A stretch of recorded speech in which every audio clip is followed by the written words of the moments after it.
Hey guys, today we're on trait 16 of 30, focusing on my book, Blue Collar Leadership and Teamwork, 30 Traits of High Impact Leaders, right here over my shoulder along with my other three Blue Collar Leadership Series books.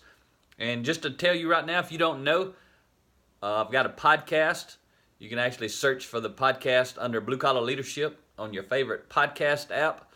And if you don't know about podcasting, or just want to go directly to a link to watch it, you can go to topstoryleadership.com, which is our main website, and scroll down on the left side and you'll see something about podcast, and you can click on there and learn about mine and Ria's podcast and listen to them, subscribe to them, whatever you'd like to do.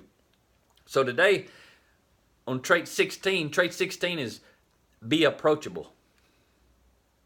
And I can tell you when I was young in my blue collar career, when I was out working on the front lines as a factory worker, operating CNC lathes, mills, and drills, and those sort of things. In the beginning, especially in my early 20s, I was not an approachable person.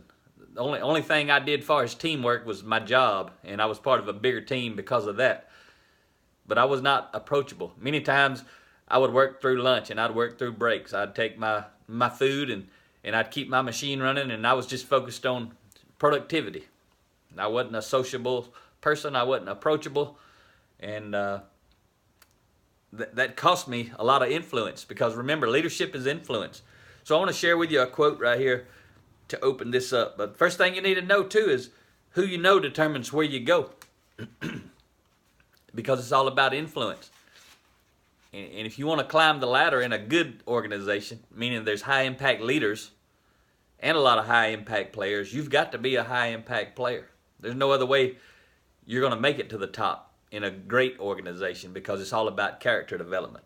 So my wife Ria says, I used her quote to open this chapter: "My success personally and professionally is based on my ability to connect and communicate.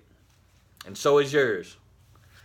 And so that's a pretty powerful statement when you understand how I used to be, because I wouldn't connect with people. Rob Waldman says this: relationships are about relating. If you don't spend time relating with your team, there won't be any relationship. That's why you need to be approachable. I used to be the kind of person, I kept my eyebrows down and my shoulders up and gave everybody the evil eye. Made it clear, I don't want to talk to you. I'm much better now, right? You don't have to be sick to get better, but I was pretty sick in those days. So as we wrap this one up, just think about it. Be approachable. Talk to you next time.